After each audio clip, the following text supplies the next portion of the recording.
A goat and a pawpaw test positive for coronavirus in Tanzania. My goodness, this is very, very funny. And this is not just some parody or whatever. This is from the New York Post. So it's a real news. Real news really happened. Now, President Magufuli, that's the president of Tanzania, decided to do something after they got some aid from abroad. So all the test kits for testing the coronavirus was from abroad. So he decided to do something because he was very skeptical of all those tests. So what he did was that he got a bunch of animals and fruits together and they got extracts from them. So they decided to use those extracts. They named them, gave them names, real people's names, like maybe John, Joshua and all of that, and then sent the names with those samples, sent them to the lab for all those scientists to test with all those test kits from abroad. After testing, actually one goat and a pawpaw tested positive with the coronavirus. Now that has been raising a lot of questions that how can you really trust these tests? Like if a goat can test positive, now in a way you can still say that okay, maybe a goat is an animal, so it is possible in one way or the other. But for God's sake, pawpaw, a fruit testing positive for the coronavirus, it means something is definitely wrong with the test kit they are using. In Tanzania, doesn't mean all over, but even in all those other places, in the United States, anywhere you want to talk about, none of those tests are 100% accurate. And they are not trying to hide it. It's very obvious. None of those tests are accurate 100%.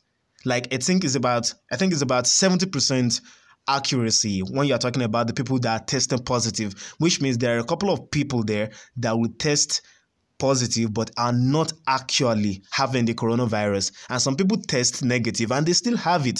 So there are a little bit of there's a margin of error with all these tests, and we all have to be aware of that. Now I'm going to be going to what this implies, the implication of all these things.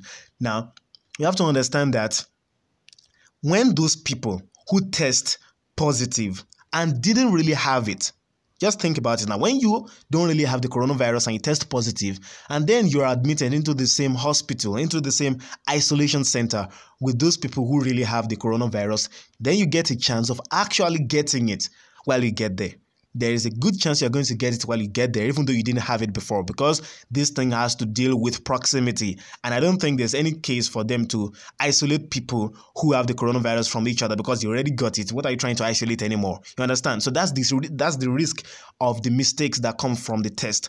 And honestly, this is one of the reasons why you can't really blame some of those people escaping from isolation centers. Some of those people probably believe that they don't have the virus and they are only being held against their own wills, so they decide to run away. So that's it, because they are scared that if they keep me with those people who really do have it, I might end up getting it. And what are my chances of surviving? So that's the reason why some might escape. Of course, I'm not advocating for people to escape from isolation centers. That's actually dumb in a way, but that's the situation. So that's probably one of the reasons why you get all those cases of people running away. I've actually mentioned the reasons why that happened in some of the videos in the past, but this is just one other reason why it could be happening. So we all have to get that in our minds.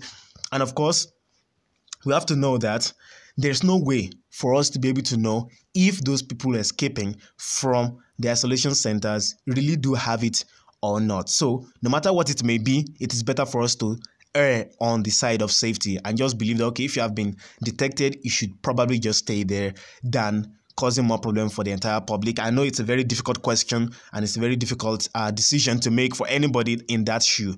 That's just one thing that's there. So now let's go to what all these false positives and false negatives really mean. Now, a false positive means that the person does not really have the virus and the person was mistakenly tested to have had the virus. That's going to be exactly what happened with the goat and the pawpaw. So maybe they don't have it. There's a good chance they didn't have it, and then it was a mistake in the test that made them to come positive. So that's the reason. None of these tests really come 100% accurate. Again, I'm saying it, none of them come 100% accurate. They are pretty high, but not 100%. So you have to understand that.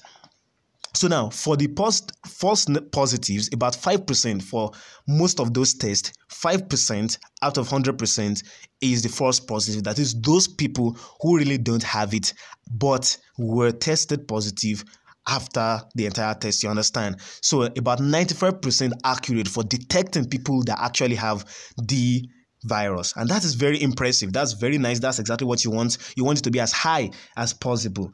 But on the negative side, false negatives, that is people who might test negative even though they still have it. And that is where, and honestly, that's one of the reasons why anytime somebody is to be discharged from the hospital, they will have to be tested negative at least twice before they can be released. That's the reason, because they know that the false negatives can be very, very high. It's about 30%. So 70% accuracy when it gets to the issue of false negatives, but about 30% errors. That means that some people might actually test negative when they still have the virus. So that's the reason. So a lot of care has to be taken when it comes to that.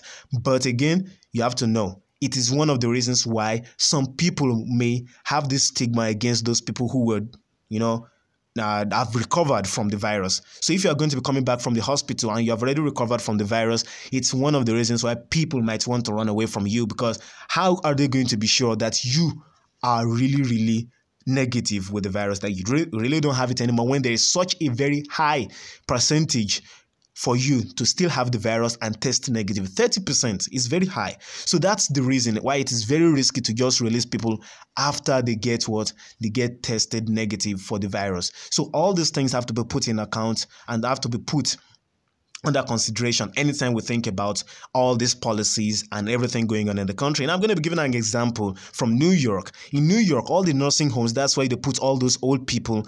The nursing homes in New York, what happened was that if you test negative and you are somebody from the nursing home who had the coronavirus, you went to the hospital and you tested negative, they are going to send you back after testing negative twice to your nursing home. After getting to the nursing home, some of those people actually still have the coronavirus at the end of the day, and then they spread it to the entire people in the nursing home. And knowing that all those people in nursing homes are very, very old, it's very easy for it to kill them. So you're going to have a lot of people dying from nursing homes all over New York. The same thing all over the country.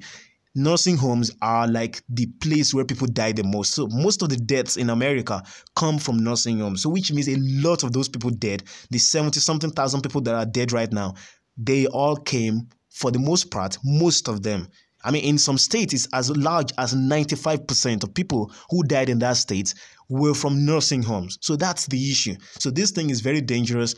Make sure that the testing people for negatives is as accurate as much as possible, because that's the most dangerous part, because only one person is going to suffer if you test positive and you really don't have it, but the entire society is going to suffer if somebody tests negative and then you release them into the society, and at the end of the day they really didn't test negative. They still have the virus, and then they share it with the entire family, share with other people in their community, and then you have an increase in the spread of the virus. So that's just one thing I would like us to keep in mind as we go on. So thank you very much, everyone. Make sure you subscribe to the channel. It's really going to help the channel to grow, and I'll be seeing you guys in the next segment.